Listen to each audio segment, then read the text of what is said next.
Salut à tous, c'est l'arithmétique, super match de Ronaldo, franchement, et qui fait le match. Ronaldo est en jambes. Il a démontré dans ce match qu'il n'est pas fini. Voilà, pour les personnes qui pensent qu'il est fini, il n'est pas fini. Ronaldo a besoin d'un système pour pouvoir bien se sortir. Lorsque Eric Ten Hag décide de mettre Rashford en 10, il pense que Ronaldo était totalement libéré. Rashford a marqué un but et Ronaldo a marqué un but. Il pense que, franchement, c'est un système à voir. Voilà, mettre Rashford en 10 parce que Bruno Fernandes casse trop le jeu de Manchester United. Il fait la série tout. Il n'a pas de passes précises, même si là, il fait un superbe centre. Franchement, c'est le seul bon centre de Manchester depuis des années pour Ronaldo. Même si aujourd'hui, il y a deux bons centres dans ce match. Le centre de Luxo et le centre de Bruno Fernandes. Franchement, je pense que le système que met Ten Hag en place, il m'énerve parce qu'il met Ronaldo sur le banc. Mais franchement, ce qu'il fait, le travail qu'il mène à Manchester est à saluer. Et on voit une nette amélioration dans le système du jeu, les transitions, tout. Franchement, je pense que quelque chose de bon est en train de naître à Manchester United. Et c'est vraiment encourageant pour la suite. Voilà. Donc, super but de Ronaldo qui réclame le ballon à Bruno Fernandes qui lui fait un superbe centre millimétré. Ronaldo tête. Et franchement, le gardien enlève cette tête qui est bon. Il se dit, oh, Ronaldo, encore malchanceux. Il ne va pas marquer sur celle-là. Parce que Ronaldo, dans ce match, a eu tellement de bonnes occasions. Et cette tête-là, et le gardien enlève, il était choqué. Il dit, waouh, mais Ronaldo va encore échouer. Encore malchanceux sur ce match-là. Et Ronaldo a cette rage-là. Cet instinct de buteur, de Renan de surface qui court vers le ballon et remet le ballon du pied gauche direct dans le filet. Et cette célébration iconique. Franchement, cette célébration, il adore. Avec l'âge, avec le charisme, avec tous ces problèmes actuels, la célébration est tellement adaptée à la situation de Ronaldo. Franchement, même quand tout le déstabilise, il sort toujours une masterclass. Franchement, j'adore cette célébration. Elle me met en paix avec moi-même. Merci Ronaldo.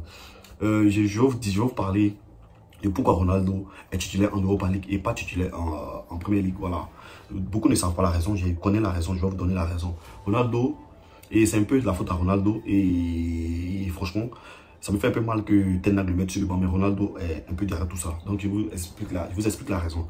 Lorsque la saison se termine, Manchester sait qu'ils ne sont pas qualifiés pour la Ligue des Champions. Ils vont jouer l'Europa League, c'est clair, c'est net. Donc, les dirigeants de Manchester pour tester, pour tâter le terrain, pour voir si Ronaldo va rester à Manchester, puisque chaque mercato, on ne sait pas si Ronaldo va rester ou va partir, vu que en général, c'est Ronaldo même qui décide de ses destinations avec son agent et après vient demander au club de le libérer ou de le laisser partir. Ça a été le cas au Real Madrid, ça a été le cas à la Juventus parce que Ronaldo est toujours parti avant la fin de son contrat avec l'approbation du président. Voilà, même si c'était pas footballistiquement d'accord, vu qu'il n'avait pas trouvé de bons remplaçants pour Ronaldo à chaque fois. Mais en général, Ronaldo arrive à le convaincre avec sa carrière, avec son charisme et tout. Il arrive à convaincre les dirigeants de le laisser partir.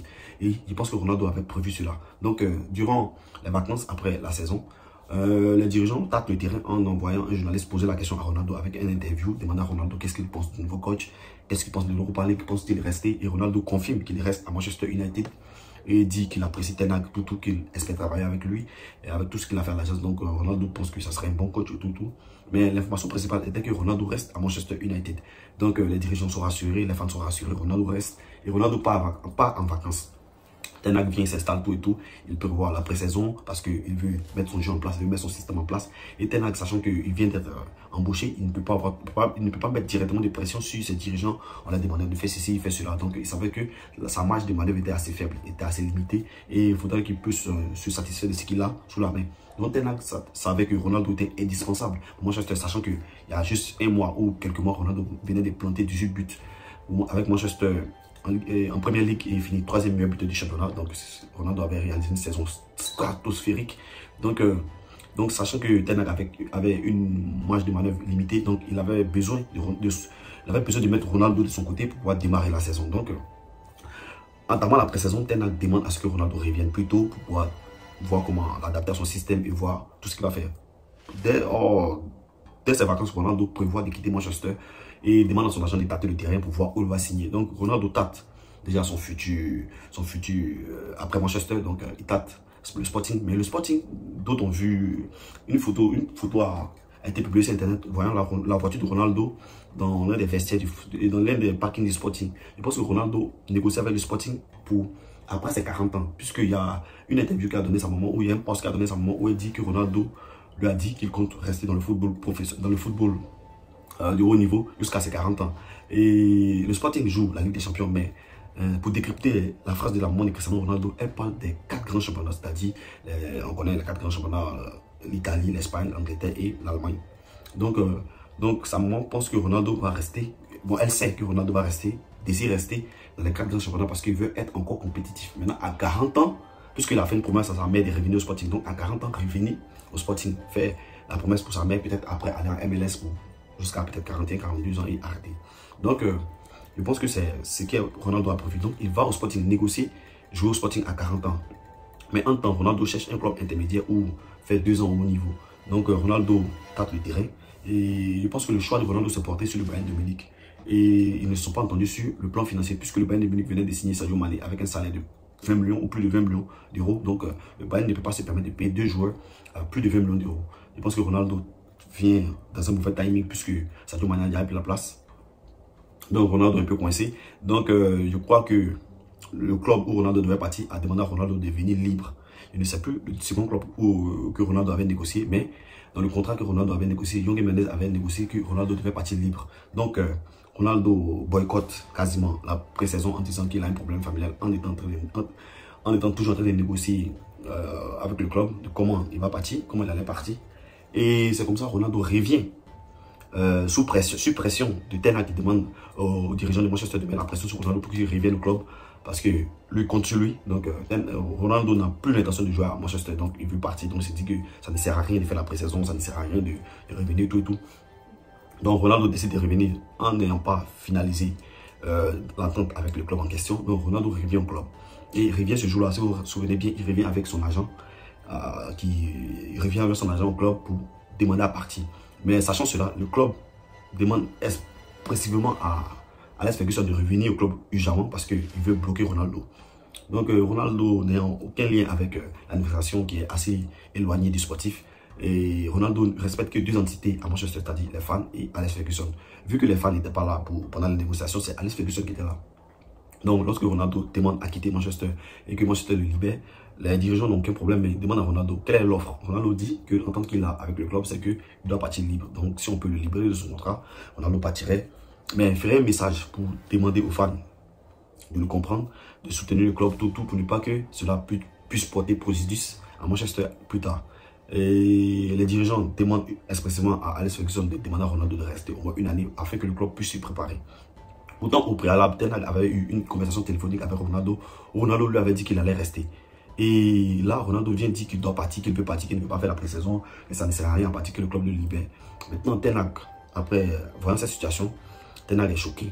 Mais Alex Ferguson parvient à convaincre Ronaldo de renoncer à partir de Manchester de façon brusque, de patienter encore 1 année, le temps que de permettre à Manchester de trouver l'attaquant qui allait le remplacer et faire les choses bien, afin qu'on lui prépare peut-être une sortie en grande pompe, avec une cérémonie, tout ça, puisque c'était quasiment son dernier voyage de Manchester et tout et tout.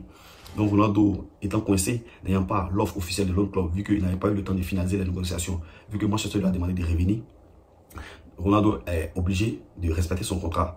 Et le club revient vers Ronaldo qui n'a pas pu se libérer. Donc Ronaldo ne pourra pas bouger. Ten Hag, vraiment choqué de cette situation, décide de punir Ronaldo, vu que Ronaldo n'a pas respecté, n'a pas tenu sa promesse, vu que lui et Ronaldo avaient eu des discussions au préalable, que Ten Hag comptait sur Ronaldo pour la saison à venir. Donc cela a créé un fossé entre Ten Hag et Ronaldo. Maintenant, Ronaldo revient contre le Rayo Vallecano. À la mi-temps, Ronaldo rentre chez lui. Ce qui a fait péter les plombs à Ten Hag, qui voit que Ronaldo ne lui respecte pas. Donc Ten Hag s'est dit que Ronaldo, à cause de ses ballons d'or, va lui pourrir la saison. Pourtant, lui n'a pas d'autres alternatives après Ronaldo. Je pense que c'est le fait que Ronaldo rentre chez lui pendant le match de Rayo Vallecano, le match amical Rayo Vallecano, qui a créé le fossé entre Ten Hag et Ronaldo. Donc, Ten Hag, pour punir Ronaldo, vu que Ronaldo voulait expressément partir du Manchester United parce qu'il ne jouait pas la Ligue des Champions, Ten Hag le titularise uniquement en Europa League, qui pour lui mettre face au fait accompli. Tu ne voulais pas jouer la compétition, voilà, tu la joues, tu es obligé de la jouer. Et ne le fait pas jouer en Premier League, mais le met par intermittence juste pour lui donner quelques minutes parce que c'est Ronaldo. Donc voici un peu la raison pourquoi Ronaldo est titulaire en Europa League et n'est pas titulaire en Premier League. Cela n'a rien à voir avec le physique ni avec la pré-saison. Ten Hag sait que Ronaldo titulaire va marquer des buts. Peu importe comment ça va se passer, Ronaldo va marquer des buts. Peut-être ils vont gagner Manchester, peut-être Manchester va perdre, peut-être Ronaldo va pas faire le pressing et autres, mais Ronaldo titulaire avec Manchester va marquer des buts. Mais il ne le fait pas jouer, il veut mettre Rashford en confiance parce que Rashford s'est consacré pendant la pré-saison, même pendant les vacances, à se remettre en forme, à travailler, à vraiment bosser, à la prouver dans l'exemplarité qu'il aime vraiment Manchester. Et Ten Hag, il récompense les gens qui prouvent qu'ils aiment le club en fait. Et peut-être c'est au détriment du respect de Ronaldo. Moi, je suis un super fan de Ronaldo. Mais lorsque j'ai compris ce qui s'était réellement passé, je vois que Ten Hag a raison de se comporter de la sorte. Ronaldo aurait dû garantir son départ avant de venir parler de cela. Et partir de la sorte, pourtant il avait eu une entente préalable avec Ten Hag. Je pense que ça a été trahi Ten Hag. Mais je pense que le monde du football est assez cruel et les choses comme ça se passent. Et franchement, je pense que Ten Hag gère bien la situation. Même si je ne suis pas d'accord avec lui, j'espère qu'il va titulariser Ronaldo. Parce que s'il ne titularise pas, il va revenir pour chialer. Donc il va revenir pour gâter le coin. Donc franchement, super match de Ronaldo, super tactique de Ten Hag qui commence à mettre un beau système à Manchester en place. Et franchement, je pense que les deux gagneraient à se comprendre. Ronaldo gagnerait à s'impliquer dans le projet de Ten Hag pour que il ait plus d'offres. Voilà, parce que c'était assez limité. Il ne faudrait pas qu'on se le montre. Voilà, c'était assez limité avec son âge, avec son salaire. Donc, sachez que Ronaldo devait signer à City. Pour ceux qui disent que bon, je ferai une vidéo pour ça. Voilà, je ferai une vidéo pour ça, pour démentir cela. Donc, aussi, sachez que Ronaldo n'a pas assez d'offres, pas parce que les clubs ne le veulent pas, c'est parce que Ronaldo n'est pas prêt à diminuer son salaire. Sachez que le salaire de Ronaldo avec lequel il quitte le Real Madrid, c'est ce qu'il est payé à la Juventus, c'est ce qui continue d'être payé à Manchester United. Un salaire plus de 30 millions d'euros. Combien de clubs peuvent se permettre de payer plus de 30 millions d'euros avec les premiers autres? Donc, c'est pas n'importe quel club qui peut se permettre de payer 30 millions d'euros. Je ne crois pas qu'à Liverpool, il y a un joueur qui est payé 30 millions d'euros. À City, peut-être Haaland. Voilà, je pense que c'est le seul joueur qui est peut-être mieux payé que Ronaldo en Angleterre. Parce que lorsque Ronaldo signe en Angleterre, il est le mieux payé du championnat anglais. En Italie, il est le mieux payé du championnat italien. En Espagne, il était le second mieux payé du championnat espagnol derrière Messi. Et c'est la raison pour laquelle il quitte le Real Madrid. Parce que il n'arriverait pas à admettre que Messi soit mieux payé que lui au Real Madrid. C'est la raison pour laquelle Cristiano Ronaldo quitte le Real Madrid. Donc, merci. Dites-moi ce que vous en pensez de la vidéo en commentaire. N'hésitez pas à vous abonner, à liker, à partager. On est ensemble. C'est l'arithmétique. Tchuss.